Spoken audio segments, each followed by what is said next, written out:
welcome to our podcast, Proper Cuppa Tea, the show where you can put your feet up and have a good old natter. Thank you for tuning in today. We're going to unwind, relax, and have a nice cup of tea.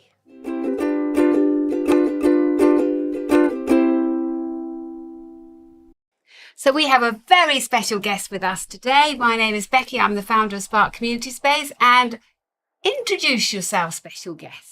Hello, Becki. Well, my name is Marcus. I work for Victory Homes.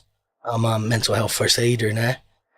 And I've got a bit of a mad story to share today. You have a mad story. Well, I remember my husband came home from work because my husband is a subcontractor sort of thing from Victory Homes. And he was like, oh, you've got to meet this guy. He's amazing.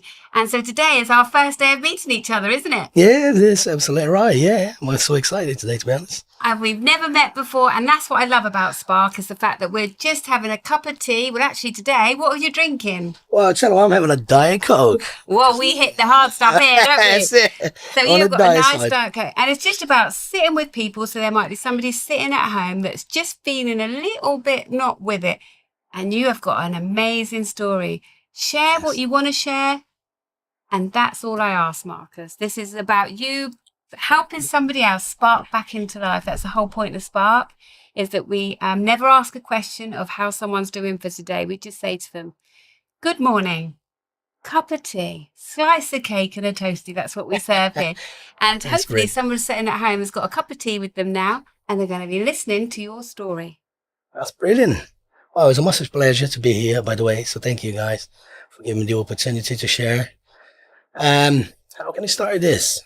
Right. I've got a story based on the struggles with mental health. Yeah. And all that started with my mum losing her legs. That is going back 2018. Yeah, beginning 2018. When I invited her to come to my house, and spend a bit of time with family, kids, because I've got 2 kids and I'm married. And I've asked my mum to come down and spend a bit of time with the family. And after months that she was there with us, we realized she was struggling with some pains on her foot. And then we take it back and forwards to the GP, see what's going on and stuff. And fortunately, a month and a half after, she was rushed to the hospital, and they said she got a beginning of thrombosis. Wow. Which ended up affecting the circulation on her foot. So, which was a massive shock to us. They told us they have to amputate her toes, because she was not circulation at all. So her toes was dying, let's say. And that was a massive shock for her, obviously. And how old was your mum at this point? She was 55. So a little bit older than me, not a lot. I'm not going to tell anyone how old I am. And I don't know how I would feel if I was told that I would have my toes amputated. But I know there's more to this story, isn't there? There's a lot more, that's the worst bit about it. Months and a half after that, she got rushed to hospital again. And the doctors realized that her circulation was going quite bad and was affecting the rest of the leg. So they asked us a permission if they can amputate both legs. Both legs? Both legs. Oh my God. And that, can you imagine? That was a hit. That was a massive hit. And that's when my mental health struggles came, Because sometimes it's just one thing too many. You can carry so much. It's like having a basket of food shopping, isn't it? And you're carrying it fine, and then all of a sudden there's one thing too much in the basket and you just drop it. And that's how mental health is, isn't it? It's you can cope, you can cope, you can cope. And then all of a sudden there's one thing, there's just too much in your basket of life, and you just go, I can't cope. And that's what happened to you, wasn't it? Exactly, because that was just the beginning of the iceberg, I would say, because obviously going through all of that and see my mum in that situation, and a few days after I had to go and visit her and see my mum in the hospital, tiny woman, because her leg's gone. That straight away was a shock to my brain. Yeah. You know, so many dreams I had to do with her, like going out with her, doing things with her. Now it's gone. You know, she can't walk, and that if that wasn't even enough, obviously that affect my psychological in the point that I one day was driving to work. I was really spaced out. Everything was happening, and end up having a car crash in a motorway, Mm. which affected my neck and down to my spine, and I was suffering a lot of pain. So I had to do chiropractics for a little bit. So that add on, to the struggles. And then on the same, if I believe, on the same month, my wife was coming out to school, dropping the kids off, and she ended up having a car crash. So all that adding up, and I thought, oh my God, what's going on in my life now? You know? And it was just piling up, piling up. And my wife, she was working as a social carer, looking after disabled people and stuff like that.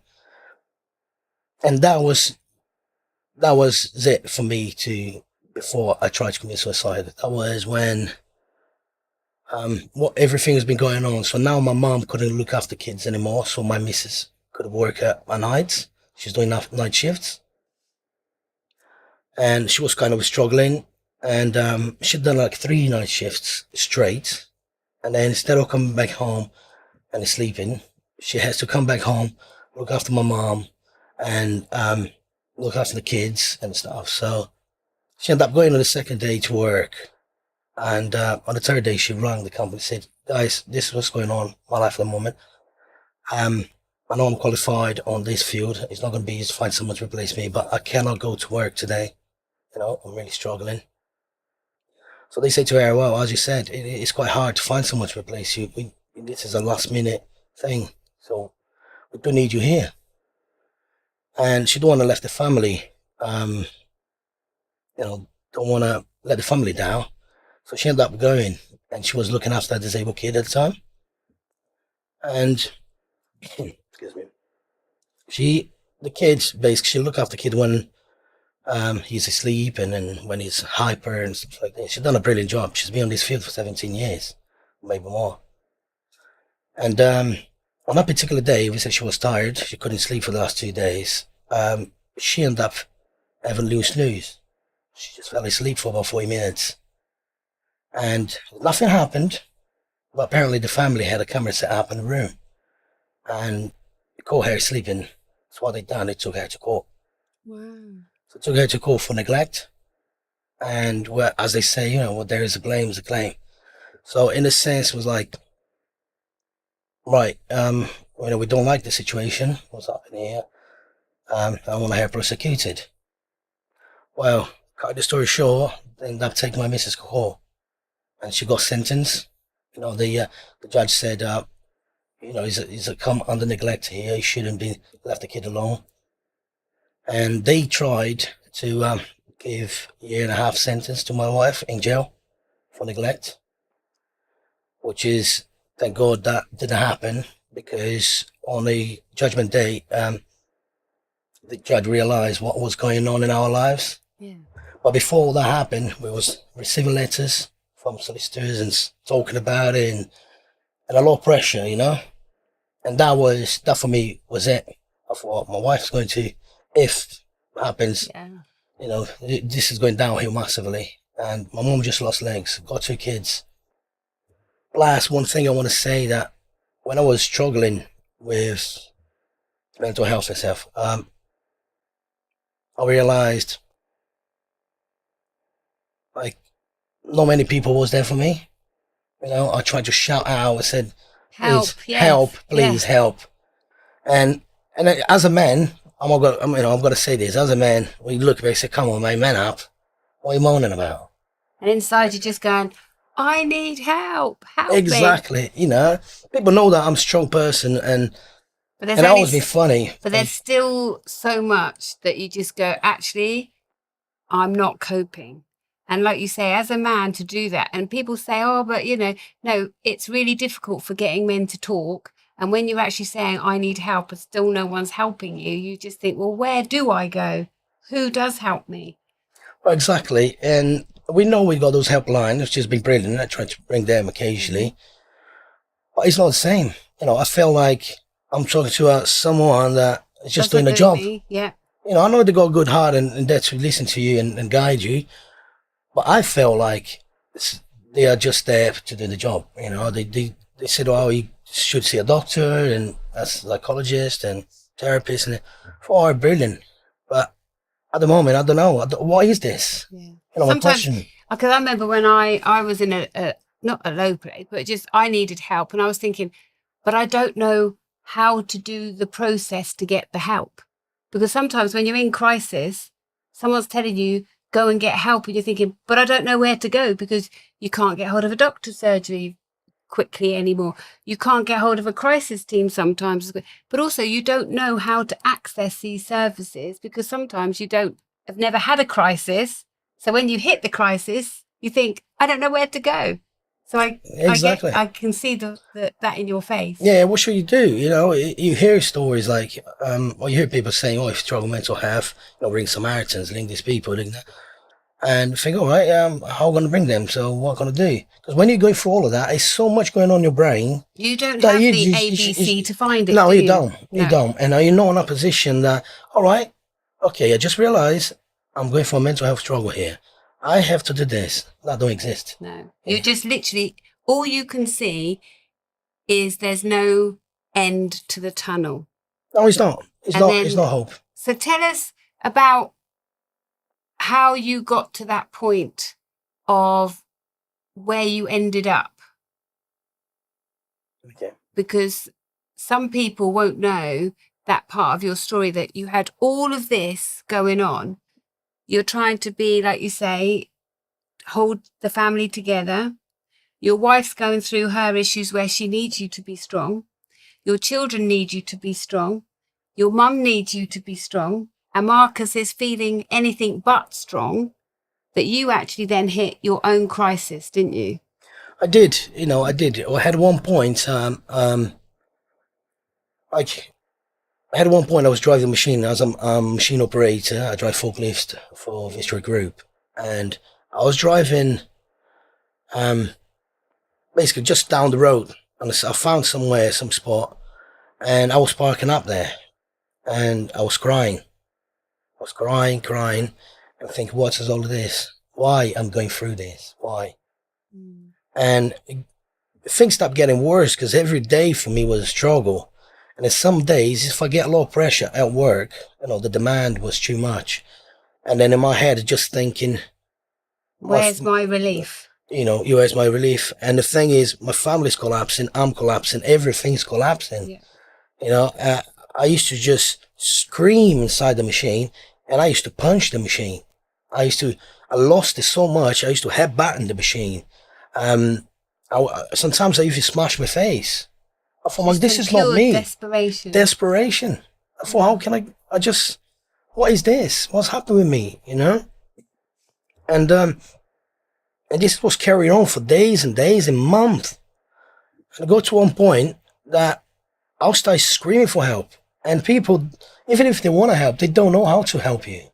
That's the one thing. And I was completely alone. And I got to a point, I looked around me and said, it's no light in the tunnel. I'm ending this today. I am ending. I had enough. My mom needs me, my wife needs me, my kids need me, and I'm not there. And I woke home. This has broke my heart. When I woke home one day, and my little girl was talking to me. She was 8 years old back then. And then she was excited to talk about things about school. And then she looked at me, and she say, "Wakey, wakey, daddy."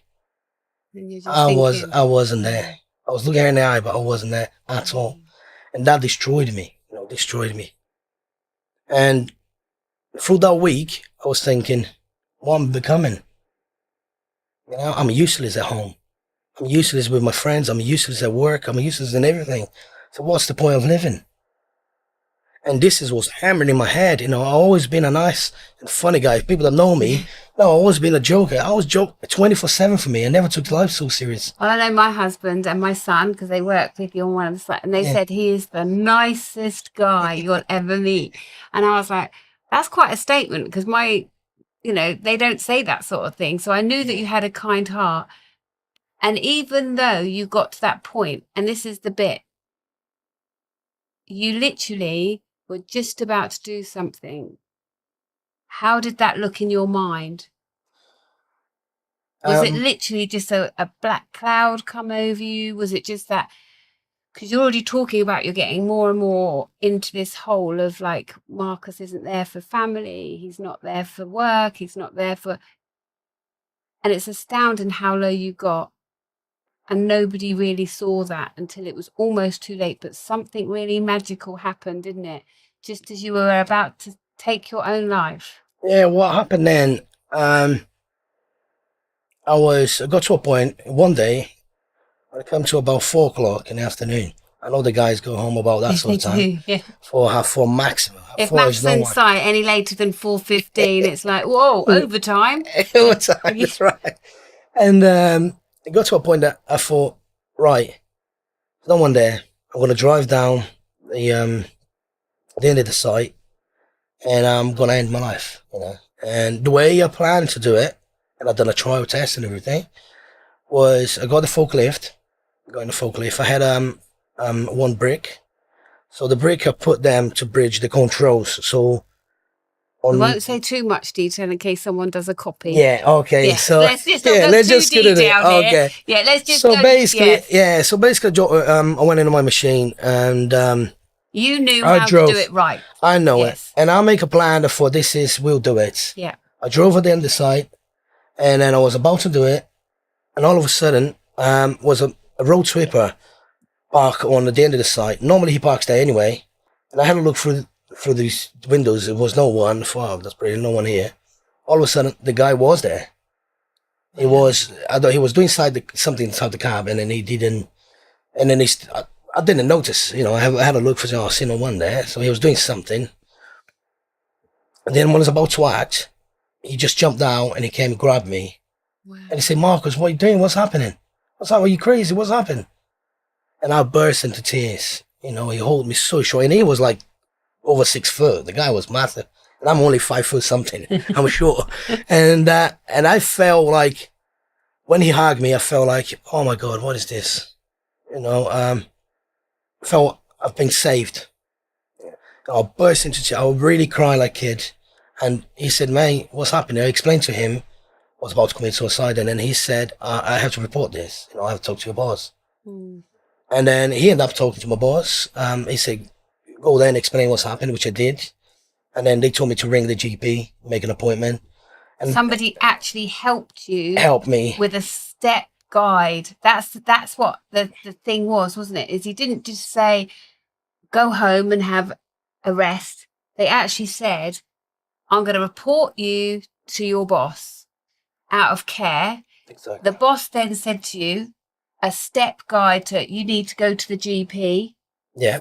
And that's the bit, isn't it? They didn't just say, go home, put your feet up, have a cup of tea. Somebody actually said to you, this is what you need to do, and helped you do it. They helped you make a positive difference. And that was the point. That was the point. And I'm glad I've been through that, because if the guy said to me, man, don't do that, and just go home, I would go back there and do it. Yeah.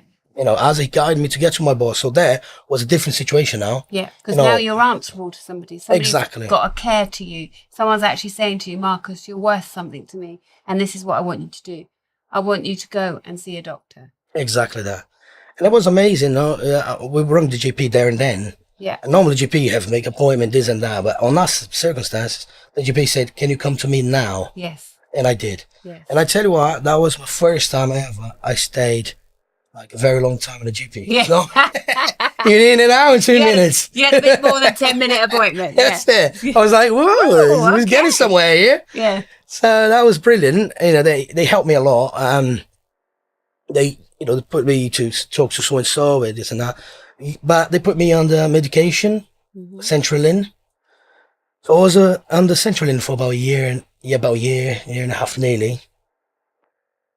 But I'm still struggling with the mental health. With suicidal is on the back of my mind, just let it. I thought... It's like a niggle, isn't it? Of that little annoyance in your head of, Marcus. And I think that that's the point, that if you're sitting there with a cup of tea today and you feel like there is no hope of a better tomorrow, there is. There is. There is, because I love the way that you're being very raw and real. I can see it all in your face. And that's what I said to you about today, is share only the part of your story you want to share, because it's still that trigger. It's still that takes you back to the place. I can see it all over your face. And I really feel honoured that you're in the podcast room, because you're sharing this story so that you don't have to keep sharing it every time someone says, what's the story behind Marcus's eyes? And you can say, well, actually go and listen to this podcast. And this is me being raw and real. And I can see it all over you, Marcus. There's still trauma there. There's still that person that is just, but if you could see what I see, and that is this beautiful human that is just got a beautiful smile, the most beautiful heart. You wanted to share your story to help others. And I think that that's all you wanted to do today, was just, there's the baton of hope that's coming to Portsmouth on the 26th of September that Lara and her team are doing. And that's just to bring awareness of, we talked to Simon today from Mountjoy, didn't we? And he was just sharing about that he's the child of a person that did commit suicide. And it's like, and he was able to share the fact that the trauma doesn't go away, that story doesn't go away. And that's something that I think was a real precious moment meeting him today, because that wasn't planned. And for you to hear, for your children, that you are worth that. I can go another day, because you really are a special guy, Marcus, and you really are worth putting in to the fact that we all have bad days, but when we go through that tunnel of desperation, that's the difference. You sought help, you still seek help. You talk, I know, for mental health, first aider with Vistry Homes, and they really support you. What should somebody do when they see because like you asked for help, but maybe your friends didn't see you really asking for help, because you are a funny guy. You do have a great sense of humor. And it's, what are the signs that we need to see as friends of yours, as people that know you now, when you're needing that support? What are the words? What is the conversation that you normally lead by? Do you say, I'm not having a great day? What do you sort of do to try and make conversation that you're not in a good place? Well, the first thing is that be raw and straight. One thing I've learned, and then that was my mistake back then, not open up. Not opening up. Not opening up. I was going through all of that, and the guys were saying, how are you, Marcus? You all right, man? Yeah, I'm fine. Everyone it's just normal thing to say, I'm fine. No, I'm not fine, man. No, I'm having a really rubbish day. I'm struggling, daily I'm struggling. Yeah. And that is the awareness I want to bring it up. Man, if you're struggling, open up, say it. It's fine to say it. It's and fine say to talk it to the to people that should be in your friendship circle. That's the important bit, isn't it? It is. It's not saying it to somebody that's doing it to tell a story on of, oh, did you know Marcus isn't having a great day today? No, you tell it to people that really have your back, because they really are. Or you talk to, like you say, you went to the doctor's surgery, your boss actually said, no, you're doing it right now. You're going to phone, we're going to get you help right now. And I think that's another thing that's important, is don't let somebody go unless you sought help with them. Well, exactly. If someone comes to you, and it doesn't matter what field you work on, but if someone comes to you and open up, just don't say that, oh, you'll be all right, man. Just don't say that. I know everyone wants to say that. Just say, man, what? Show an interest. Just show a little bit of interest. Yeah. Should we have a chat? Do you want to have a chat? Do you want to talk about it? Yeah. Don't affirm it will be fine, because no, it's not going to be fine. And sometimes we always say the podcast is called A Proper Cup of Tea, conversations over a cup of tea. We have a cafe here called A Cup of Kindness. And sometimes it is that simple to say, Marcus, I know you're not having a great day. Let's go for a coffee. Let's have a cup of tea if we can. It's about, like you say, just show up, show an interest, and spend time with somebody. Even if it's just that 5 minutes of saying, I've got your back if you need a cup of tea. Because sometimes even then, I know you've got probably a clever way of going, no, I'm all right, mate. I'm all right. And it's that perseverance, isn't it? Of It's the like, perseverance. yeah. And that's what I want to bring it on to people. It's natural. We said, I don't want to bring you into my problem. You know, if you're struggling that, you don't want to bring someone else into your problem. But you seek help, but you don't know how to seek the help. You know, I'll give one example here, which has destroyed my heart, and I will say it. It's still hurting me. I was struggling for the mental health, and then I managed to survive through the suicide. I rang a friend, and he hasn't spoke to me. You know, he just looks like when you're in that sort of situation, everybody goes away. Yeah. But I rang him and said, "Man, you are one of my closest friend. Yeah. You know what I've been going through, and where are you?" Yeah. You know what he said to me? He said to me, "What do you want me to do? Give your mom some legs?" I said, "No, buddy. I don't want you to solve my mom's problems. I want you as a friend to come here, sit with me. Yeah. Don't say anything. Just look at me in the eye and say, I'm here. Yes. Whatever you want to say. If you want me to stay here, not speaking, you don't want to speak, that's good enough. I just want to show that I'm here." Yeah. And that's what people's been missing. Yeah. No, make time. Don't 2 words on the phone. Don't say you'll be all right. Don't, a little tap on their back and stuff like that. Or don't do things like that. Just be there for the person. Yeah. And that counts. It's not, and this is what we always, because I don't know whether you're aware of this. So a Spark we're very passionate that we say pay what you can afford. So it's not free. It's pay what you can afford. A cup of tea, a piece of cake, toasties, stuff like that. And the reason why it's pay what you can afford is because we know what it's like to be in crisis, where you don't have money, but you need that friendship. You need that cup of tea. You need that piece of cake. You need that conversation. And so that's why we're pay what you can afford. So that people that desperately need somebody, that human contact, that they come in without charge. And it's like, so it's an honor and a privilege to have you on this podcast, being really raw, really, really raw, because I can see it in your face. I can see the kind man that you are. And also I can see the fact that you are still struggling, because you can see it on your face. And I want you to know, now we call you a member of the Team Spark family. We're very much like we are family.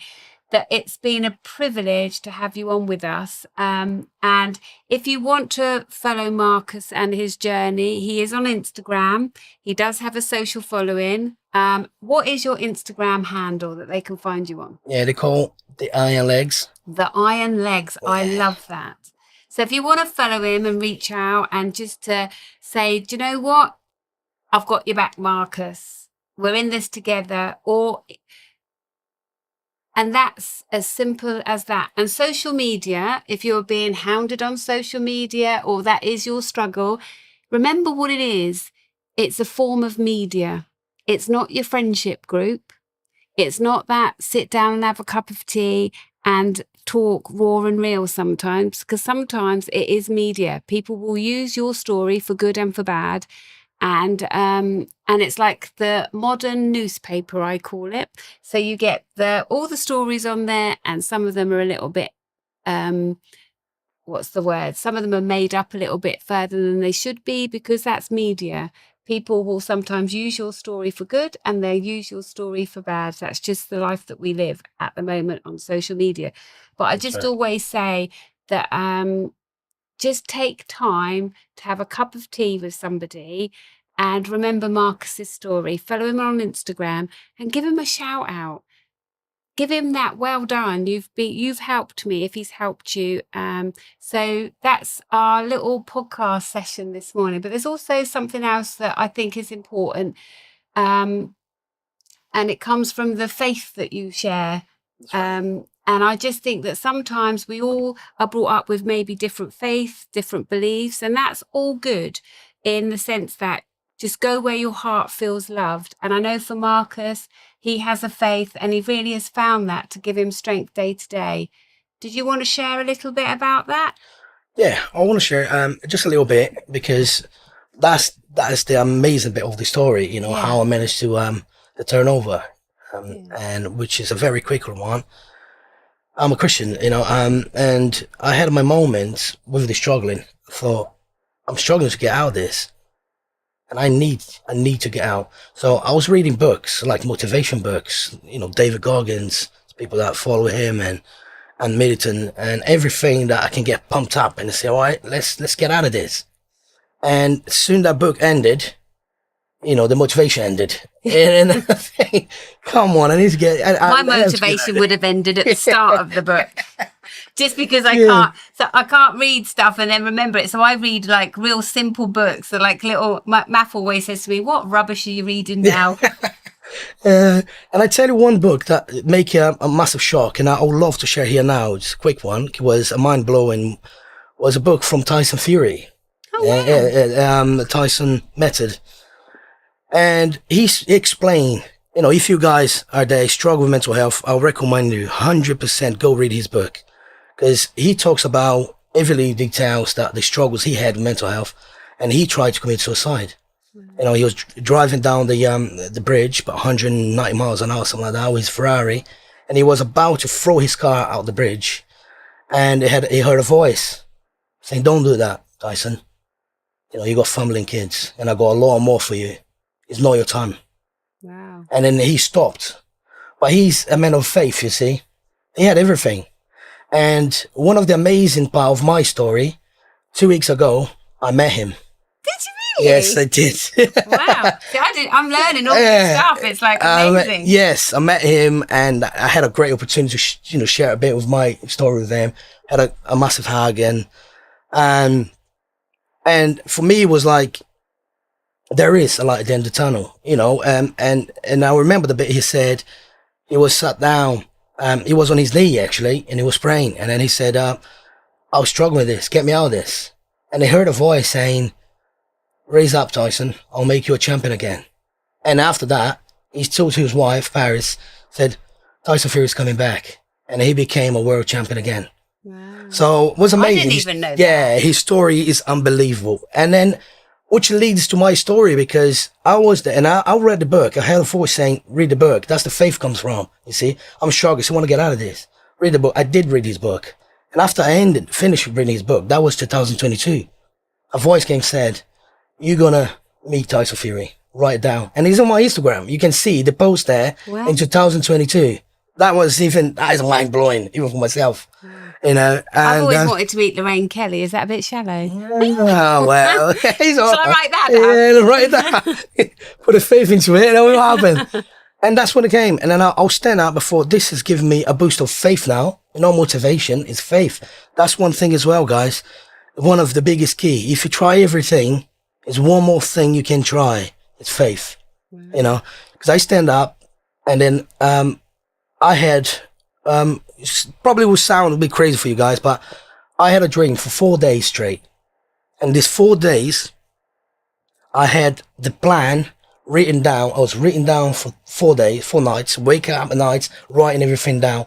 That's when I came to the biggest project I've done myself. They called the Iron Legs Fundraiser. That's what my story is about. Oh. Which was to save my mom. My mom, just before that happened, my brother rang me, said, "Bro, mom is going to a little situation at the moment.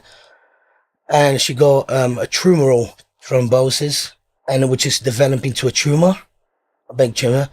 And we paid a private consultation, and they said if she don't get sorted, she will die." Wow. I was like, whoa. So my brother said, "We're gonna open a GoFundMe page. We see if we can raise money to pay for private surgery for mom." And that's when everything started. Wow, I didn't know that. Yeah, on building site, I was starting to say, "Guys, my mom's going through this. Please help out." Wow. But on that dream, I wrote down, this is amazing, guys. I wrote down who I need to speak to, Yeah. who is going to be my sponsors. Wow. And I had to talk to them. And that's when Victory Group came. And I said, "Man, this is major company. How am I going to do this?" And the voice was saying, "Go and talk to them." Yeah, you And just I got to did. ask. You just ask. And I did. Wow. And You have to give me their details, Marcus. I will. they thought, I was talking to my boys. I said, "Man, are you serious about this? How are you going to run a marathon? You're 19 and a half stone. Don't get me wrong, Marcus, you still struggle with mental health. How are you going to run a marathon?" Because I said I'll do it, and I'll do it. Yeah. And well, that's the thing, of having the faith. I was questioning myself. But, the voice was telling me, and you're going to do it. I'm doing through you. you know. But did you do it? So I did. But listen to this. And that's when thing goes a little bit down the hill, a little bit, but was good. So I've done the project. I start having, fun enough, I start having dreams, what to eat. And I was shredding the weight. And then people was taking it a bit serious. So, Wow. oh, he's losing weight now. What's happening here? And I was telling them, I said, man, this is, I don't know what's happening. I just put my faith into it, you know. I believe in the man up there, you know, the Lord. And then he is guiding me through this. That's the only thing I can believe, because I cannot do it personally. I've been trying, I'm struggling, but now I put my focus into help my mom and following the guide, following the faith. So I'm just trying. I'll see where that goes. And literally, I was turning up to these people that I had a dream of. And I said, oh, this is my story. Would you like to come on board and sponsor me? Well, I had like History Group, which is a bigger one. I think a lot of people follow this page on Instagram called On The Tools, Yes, which is a construction. I've heard of On The Tools. Yeah, so On The Tools sponsored me, and fair play to them. They made a massive, beautiful article on their page talking about my story, saying this man struggling with mental health is going to raise awareness and then fight for his mom. Wow. And everything escalated so much that I had footballers like Emerson Royale donating signed shirt for me. I went to meet them. And then on the meantime, people say, well, we want to see you running. So I start adding on runs, like 10K runs here and getting medals and like half marathons. I've done 4 half marathons. My first one, we was doing the training and I sprained the ankle just before. But we managed to finish. And then I went to the doctor. My foot was massive. I couldn't even walk properly. And then the doctor said to me, he said, oh, what's happened here? I said, oh, I was doing this, you know, I was training. And I sprained my ankle. She said, oh, let's have a look. He said, oh, you had a split ligament here. I said, what's that? On a split... Well, she said, you can't run. You're going to be, you know, it's going to take 3 months to recover this. And then you can't even run. I said, well, I've got a half marathon. I'm running. A half marathon in 2 weeks. You know, it's the Little Down half marathon down in Bournemouth. And he said, oh, man, you can't do that. You're not going to be able to do that. I said, well, I have to. Wow. Well, what happened on the day? I turn up on the day. I strap in my foot. And I say, please, Lord, give me strength on this because I need to run. Yeah. You know, people waiting for this. That's my first event, major event that I'm doing. And I tell you what, I've done it. Wow. With a lot of pain, but I it. completed the half marathon. Did you manage to raise all the funds? I raised everything. My mom was sound, had a surgery. Wow. She had the prosthetics. And I'm just about to post a little video there, which is how she's now. Wow. She's done her first walk. Really? On the prosthetics. Yeah, and I cried. My brother sent me a link, a video the other day. She's doing the physio and stuff. Wow. And then I look at that for it's amazing. Your mum's not in this country, is she? Well, she is here, but then she has to go out. That's right. To do this, the treatment. She started doing here, but it was costing a lot. Yeah, so she goes out to do that. Yeah, we started here, but the money was running out, and then no money coming in. I thought, well, let's use whatever's left to send her out of the country, which is half Brazilian and half Italian. Yes. So I sent her to Brazil. It's a bit cheaper. And I was talking to everyone. People said, man, we support you. Doesn't matter wherever she goes. Wow. The thing is, your mom has to walk. Yeah. And then that's what we on is. I have thousands of people like following the story. And I was businesses all around Bournemouth, you know, had my picture, me and my mom, you know, doing the thing. It was a beautiful thing back then. And then obviously when the marathon came, I collapsed. I collapsed on the marathon. I heard about that, yeah. I had up to 18 miles. I had a heat stroke and dehydration. Wow. And then when I collapsed, I ended up having organ failure. So the paramedics came and they thought I was dead. So what they done, they rang with the contact with the hospital. So they had to send airlift, had to get air ambulance to get me out of New Forest. And I ended up going to Southampton General. You know, if there's anyone who works for Southampton General, I've been there a few times. A massive thank you, guys. Yeah, you know, you did save me. They're a great hospital. They're amazing hospital, amazing. You know, they look after me. I was in coma for 5 days, in there, and I was 2 months in ICU, and fighting for my life basically, and in the 6 months recovery. Wow, I didn't know that. And then that was another big shock. That was all over the newspapers when that happened. And, to finish off, obviously I managed to get through that, managed to survive. They even say to my wife, we don't think he's going to do it. He thinks he's going to pass away. His organs not responding. Nothing's responding. Nothing. He going through dialysis to keep his blood flow, be in a ventilator to breathe, and got to a point that, well, I managed to go through that, and I'll carry on struggling with mental health after all that happened, because it was hard for me to get back on my feet and thinking what I've done. Now I'm struggling financially. Hasn't been work for 6 months. Put my family on this situation. My kids see me in the hospital. Don't know if I'm going to live or not. So it's a tough time, even for my wife and kids. And then we got to a point I was struggling again with mental health. And I said, I tell you what, I just don't agree that I've been through all of that with no purpose. I've got a purpose in life. I love that. I love that. You do have everyone needs to have a purpose or feel that they're part of a purpose. That's the point I want to say. If you are someone out there that you managed to survive, any struggles, be ready, my man, because you're going to be used.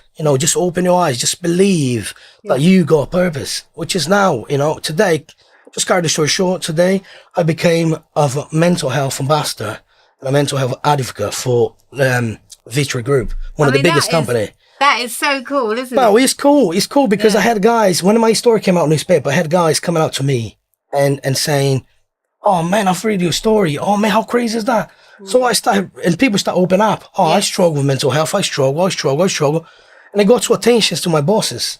And then went up to the directors and stuff. They said, Marcus, we've realized that a lot going on. People come to you. So, and I say to them, I say, mate, they need help. I said, I don't have qualification, but that would be brilliant if I have qualification to help these people. They say, well, I'm about to say that. We're going to put you to a level 3 mental health first aid at work. And then I want you to become advocate for Victory Group. Right. And I've helped hundreds of people. I had a few occasions that guys came up to me, and I had this particular guy, he came up to me, he said, man, I need help. As soon as that, I said, I'm looking for something to kill myself. I will kill myself today. Can you help me? I just got him on my car. I said, let's get out of here now. And I went down the road, and then we talk, let him talk, and I was following him. That's the main thing, guys. Follow someone. Not just say a few words and see you later. Never ring them back. Yeah. Ring them. See how they're doing. If you have to contact someone, like some member of the family, or if you have to talk to a doctor on behalf of this person, I know there's only so much we can do. You don't want to put yourself too much into that. Otherwise, you're carrying that weight, so you have to. We always say that even at Spark, you can listen to someone's story, but you can't carry another person. Exactly. You can't carry it. It's too much to carry. You just have to go, I'm here, I'll listen, and I'll walk with you, but I'm not going to carry you. I can't carry your story because that's not my story to carry. Because otherwise you end up literally, So I really appreciate today. So is there something that you want to say today to somebody, because we are finishing, because we've gone way over time. This is the longest podcast I think we've ever done, but you're so incredible, Marcus, and you're so vulnerable sharing your story. So if there's a company out there that maybe check in on their team, because Vistry, if they hadn't have done that with you, if they hadn't have done that, follow up with you and stuff like that, what could a company do to really help their employees? I would say train someone, but especially trying to train someone that is been through it. Yeah. Because that person knows what they're talking about. When you come to contact with someone, you don't even need to speak. Peer, isn't it? You can see on their eyes. You literally can recognize. As soon as I saw you today, I was like, you're still in your story. Because your eyes are still sometimes, you sparkle a little bit, but I can see that there's still that struggle, because you can just see that, because you're still, I'm taking you back to that place because you're retelling your story. Right. So we're doing this podcast. So Marcus, when he sees you, is just going to point you in a healthier position, but he's not going to keep telling you his story, because his story is like, It takes a lot out of you. I can see that Yes. right now. So we're going to finish this podcast on a real positive thing. And we're going to say, I'm going to say it's a privilege to have met you today, Marcus. Thank you. I feel honoured that you're still with us, Marcus. Thank you. And I'm going to say to you one last time, thank you for being on our podcast, because today you are going to help many people realise their worth. They have a value and they need to have that honest conversation with a close member of their world to say, I'm not coping today, I need help. And that's what your story has really shown me as well, is to really look at somebody, take time over a cup of tea, because when you're eye to eye contact, you really see someone's soul. And I've seen yours today. Thank you, Marcus. So that's all from us today. Thank you. Thank you, Becki. You're very Thank you welcome, Marcus. It's been an absolute privilege and an honour.